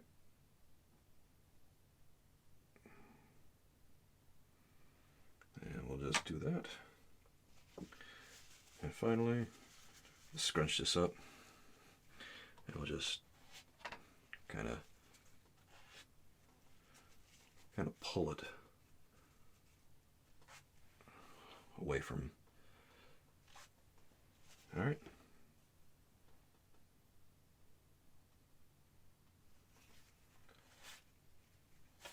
There it goes.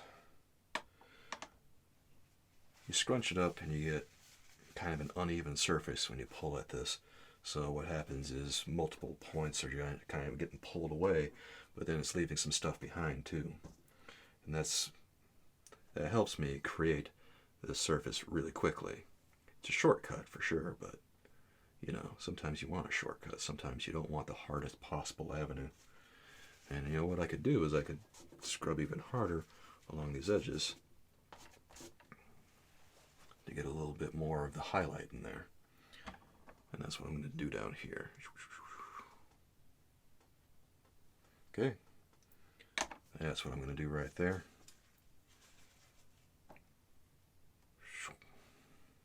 Okay.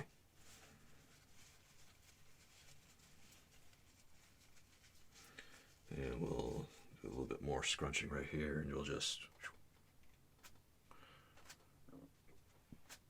pick out some points and just rub it through there.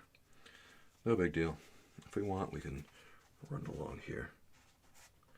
Make sure we didn't catch anything. Okay, that's good. Let's do all these little things here. All right, look at that. We got a little bit of texture on that. That's all good. Nobody cares. Here, let's wrap these up right here. Okay. Yeah, you know what I do? Just take off a little bit there. We'll do this one. Okay.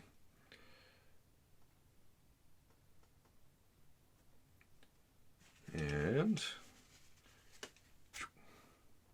take off a little bit there. All right. We'll do this next one. When you get right down to it, this technique is not that hard. Now be sure you leave that rim of the highlight there, because you don't want to lose that. Okay, that's looking pretty good. And then we got this final one here. We got this final one. So get it nice and wet. Get it nice and wet. And then, all right, right about in there. Take this final color and we'll go around the edge.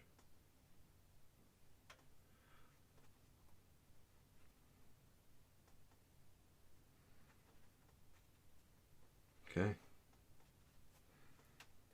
We'll just, there. Got the whole thing colored now. And we'll just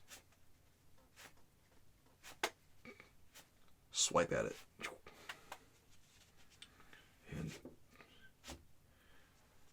make it look uneven, like it got more areas than others. That's what we're looking for there. Okay, well now we can begin the dry brushing. And we're going to use pretty much the same color that we that we used for all this other stuff. So let's go ahead and get this brush all dried off. We'll wipe it on this. We'll wipe it on the tissue paper like that, the toilet paper. And we want to get just enough water on here that we get this color all mixed up, you know? This violet color with the pyrrole. This is just pyrrole and an ultramarine. That's all it is. Same color we used on the other side. Okay? So then you do what you did on the other side. You split those hairs up. Just like that. Just like that. And then we're going to go up through here. And you know what? We can take this and... Well, maybe we don't have enough. Maybe we don't have enough.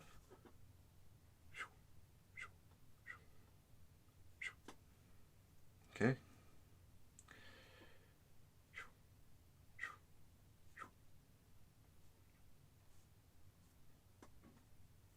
Okay. Hey, maybe we want to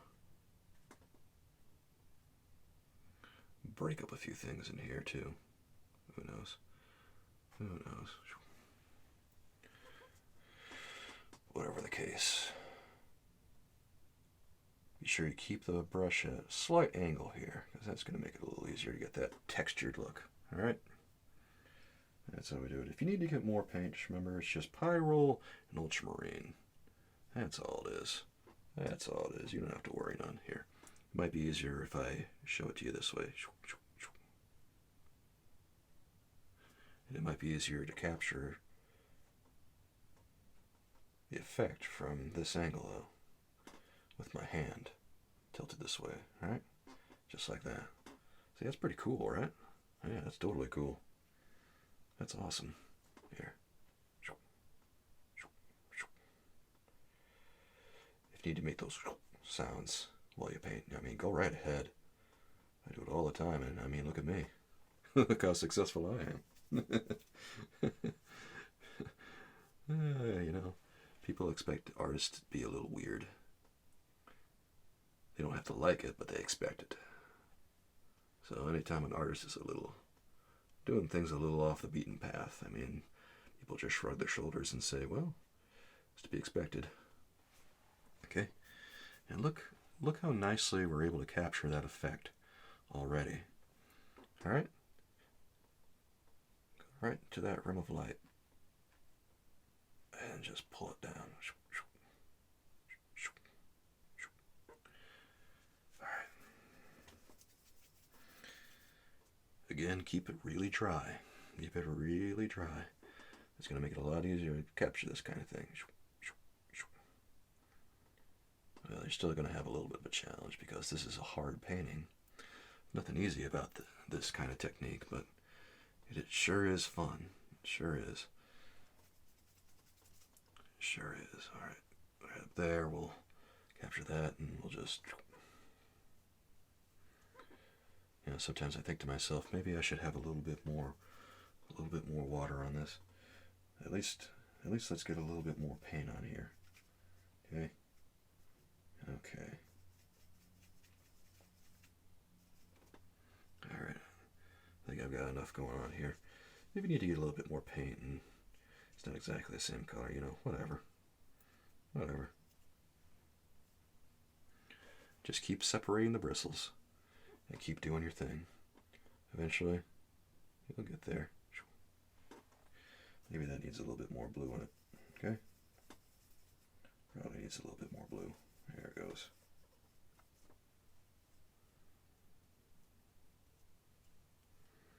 Okay. Okay, that's a little better. Between all the dabbing that I do and this technique, it makes it real easy to get a lot of these things happening that I'm talking about. Alright, so right in here we're going to have lots and lots of these. Okay, and maybe right here. You have a little bit. Maybe maybe right here we got a little bit more.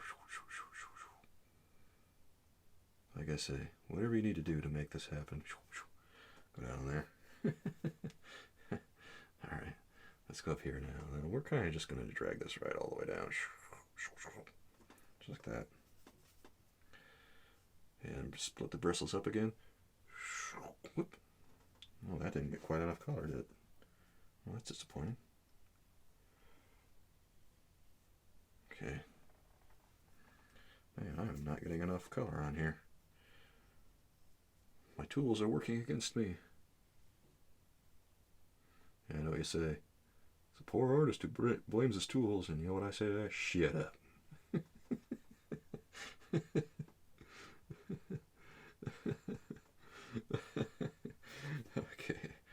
Okay, we got...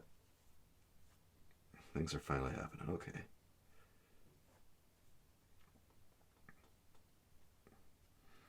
Again, a little bit more of a rim right there than there is elsewhere, okay?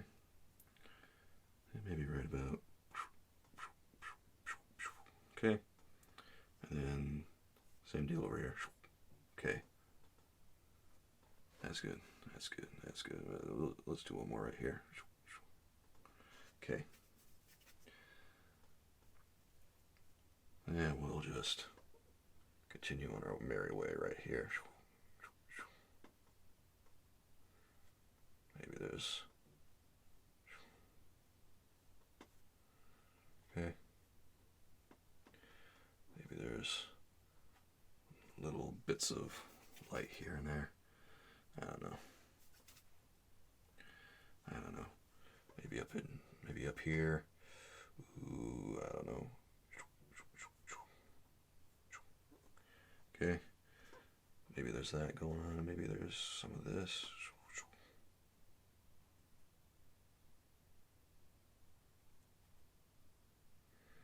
Okay.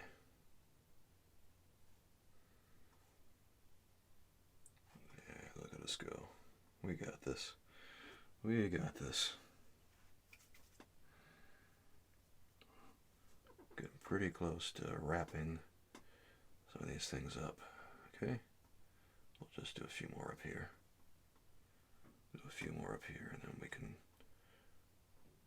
call this sweet painting here, this darling painting, a finished painting. That's the best kind of name for a painting, right? A finished one. Here. There. Okay. I really like natural hair brushes better for this type of thing, because the natural hair brushes, the bristles stay in place better. It's one of the reasons I like natural hair brushes so much, because they don't spring back into place exactly unless you shape them yourself a lot of the time. That's one of the nice things about painting with natural hairs. It's a lot easier to get that kind of splayed effect with... Alright. Okay.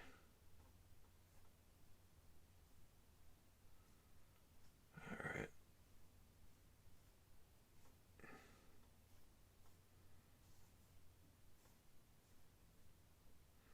Okay.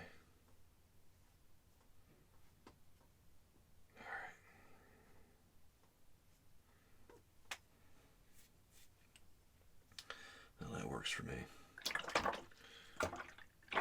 Now, what do you say we go ahead and just throw down a little bit of our phthalo blue, our nickel azo yellow here.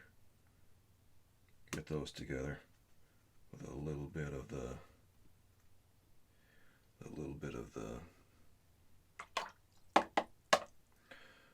magenta and the nickel azo yellow.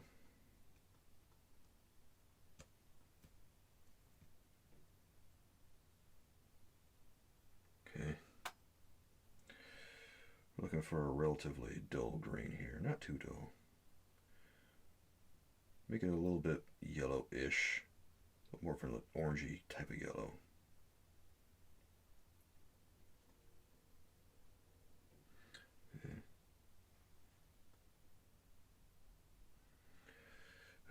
let's try this. This one is going to go right in here.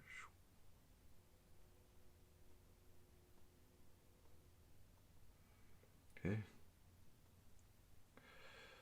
It's going to go all the way down here.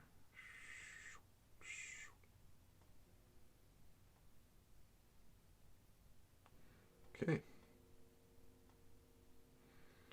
And let's look for any place that we think might need a little bit of this. Maybe right here. Maybe here too.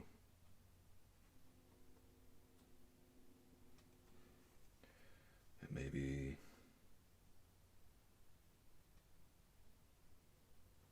I don't know, maybe that needs to get toned down a little bit.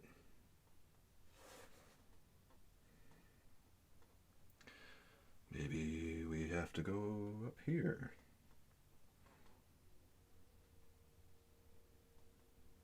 There. Okay. Yeah. Where else do we think this might go? Maybe right there. Okay, that's about good enough for that. Let's just go ahead and throw a little bit more yellow into these colors, because I feel like this is not yellow enough.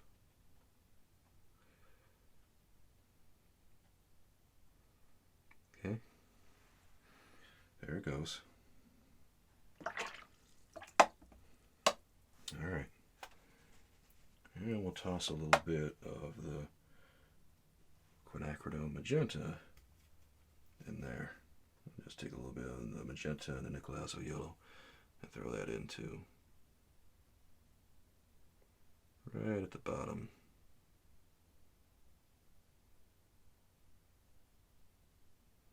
Okay. There it goes. Right about there. Right about here.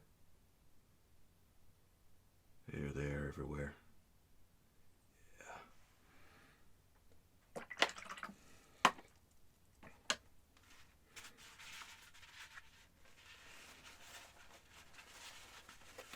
And maybe we can just take a little bit off the edge of these.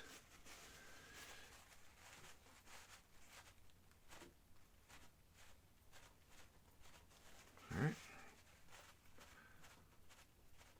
There it goes.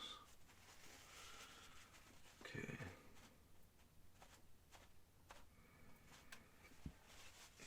There they go. Let's do one last thing here. Let's get some of the pyrrole and the quinacridone magenta and mix ourselves up a nice red. Because, you know, if you mix pyrrole and quinacridone magenta together, you can get a very nice red. I don't know if you knew that. And if you didn't, well, you sure know now. Yeah, I want this to have a lot more pyrrole in it than quinacridone magenta. Ooh, we got a little too much pyrrole on that. Okay, well, certainly got more than we bargained for, didn't we?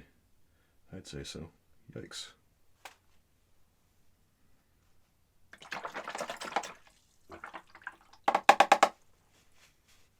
Alright. Again, let's split the bristles.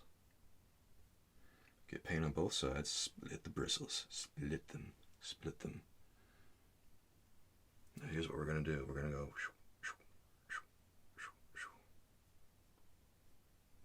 Okay.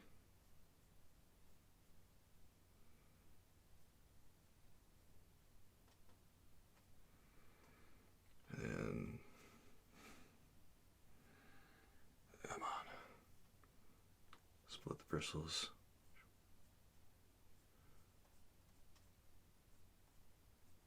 And what we're doing is we're kind of just giving it this kind of appearance of having some reddish grass in there. If you split the bristles, then you kind of just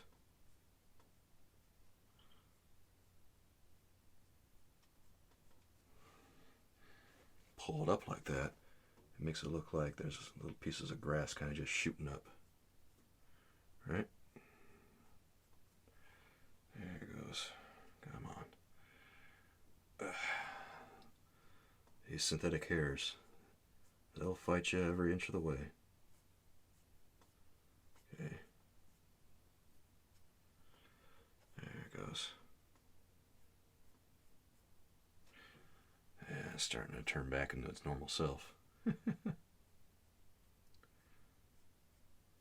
Alright. Yeah, I think we can... Well, come on. You kind of have to just hold it in place like this, you know? There, finally we're getting it. This is a ridiculous way to hold a brush. Alright. That's good enough.